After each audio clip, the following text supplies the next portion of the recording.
Bonjour à tous, bienvenue en ce petit matin sur le bivouac du Marathon des Sables pour cette troisième étape. Je peux vous dire que l'étape d'hier a fait quelques dégâts, pas mal de dégâts.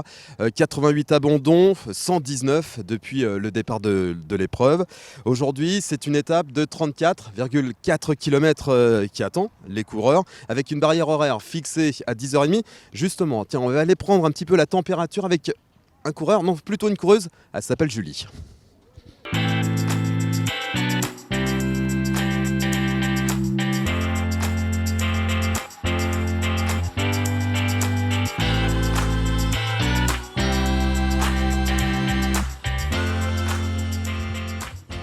Bonjour Julie.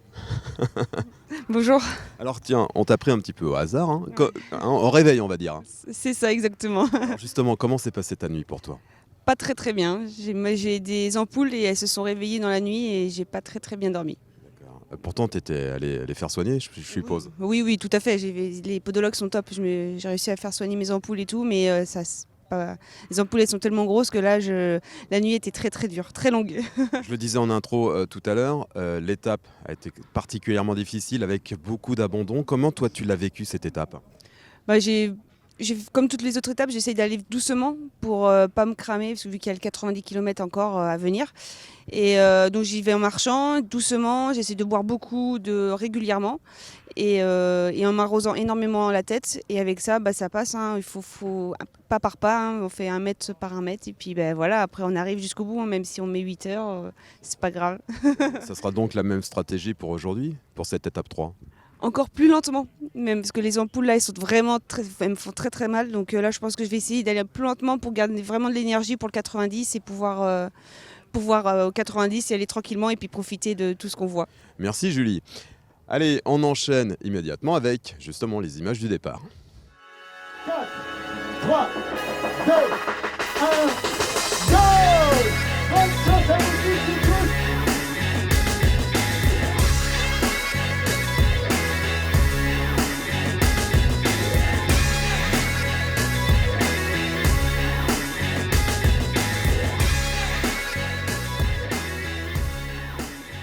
Comme promis, nous voici au CP1. Vous allez voir tout de suite les coureurs passer.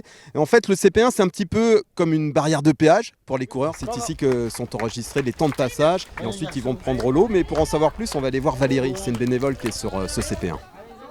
Bonjour Valérie. Bonjour Philippe. Alors dis-moi, toi, tu es l'une des responsables de ce point de contrôle. Tout à fait. Aujourd'hui, on est sur le CP1 pour la troisième étape. En gros, c'est quoi votre rôle ici là? Avec tes collègues, au total, vous êtes 3 à chaque fois. Tout à fait. On est 3 par équipe. Donc, notre rôle, c'est d'encourager les coureurs, de leur donner de l'eau, de bien prendre leur pastille de sel et de ne pas hésiter à se mouiller. Okay. Vous prenez également à chaque fois leur temps de passage. Tout à fait. Il y a une personne qui est là et qui note le temps de passage et les autres qui donnent les bouteilles d'eau. Vous avez des petits chouchous à chaque fois? Écoute, oui, comme dans tout le temps, on a chacun 1 ou 2 petites personnes qu'on aime bien et puis qu'on encourage peut-être un petit peu plus que les autres, mais tout le monde est encouragé et on essaye d'emmener tout le monde jusqu'au bout.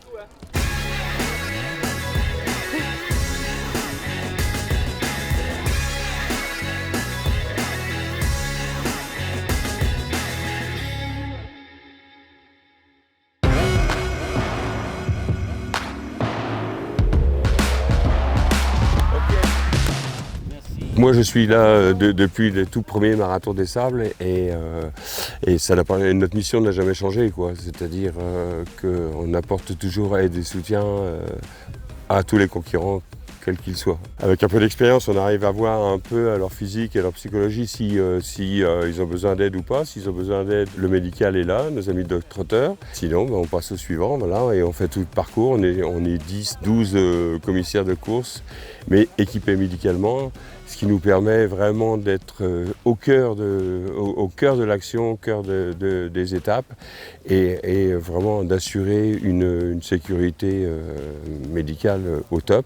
Après, il y a les plus gros, c'est les marcheurs quoi, qui passent beaucoup de temps sous le soleil. Et évidemment, eux sont plus fragiles. C'est toujours un bonheur d'être au cœur de l'action et puis de se sentir utile, évidemment, de pouvoir aider son prochain. C'est quand même quelque chose qu'on n'a pas toujours l'occasion de faire, quoi. Bonne course. Allez les amis!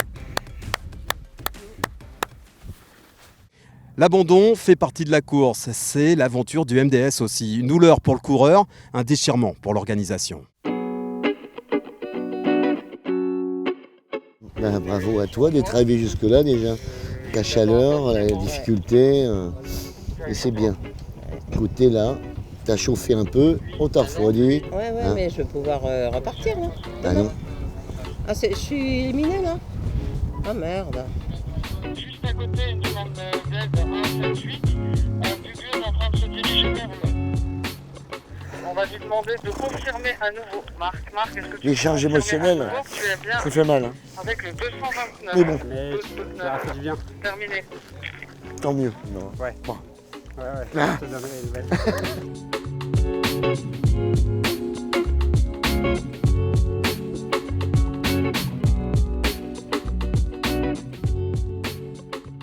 Je vous propose immédiatement de voir les plus belles images de cette course.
Le marathon des sables, c'est souvent une affaire de famille. Et bien encore la preuve sur cette 37e édition avec la jolie histoire d'un papa et de sa fille. Je vous propose de découvrir l'histoire de la Team Girard.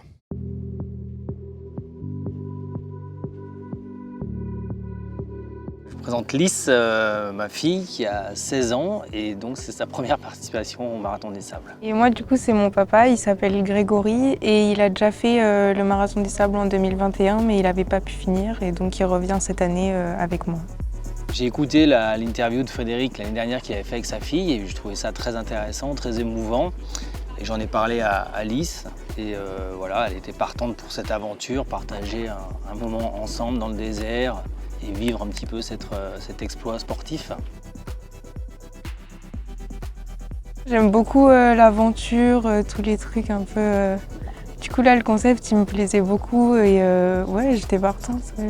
Ah bah moi découvrir le désert je trouve ça incroyable. Enfin, vraiment, je suis aussi venue là pour pouvoir voir les paysages et tout. Ça a été un peu dur hier mais c'est normal je pense avec la chaleur et tout.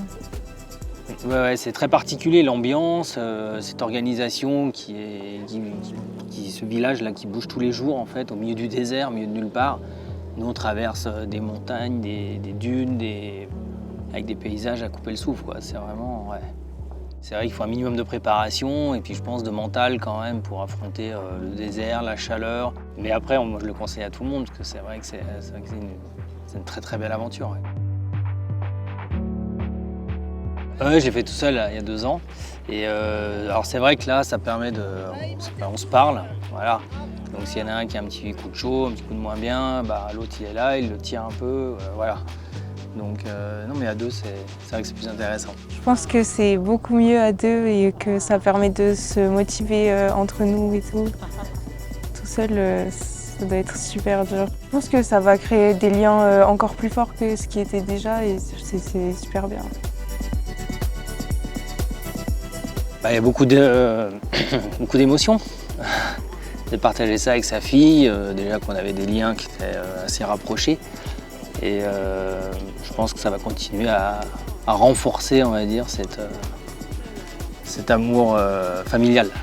Bah, moi franchement je te remercie parce que je sais que ça va laisser des souvenirs inoubliables et que ça va être une aventure incroyable.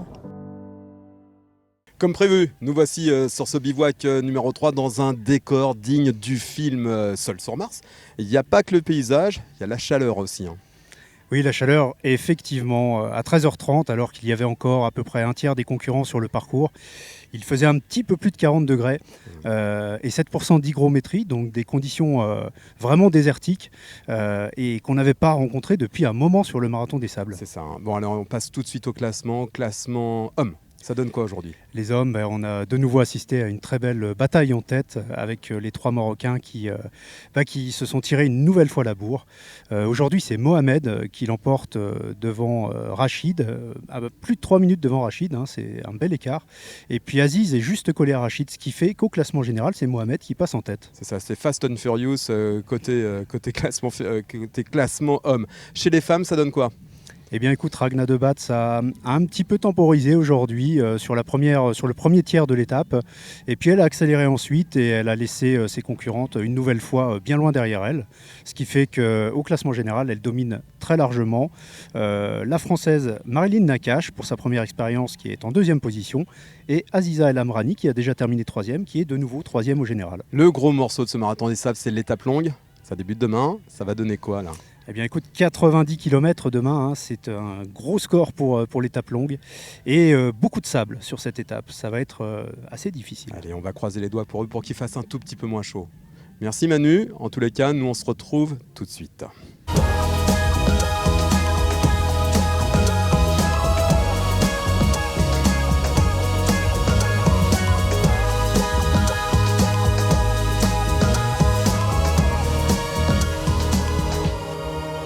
Et quand je vous dis que le Marathon des Sables a atterri sur la planète Mars, sincèrement, je vous ai pas menti. Regardez ces belles images. Sur ce, je vous dis ciao, bye bye et à demain.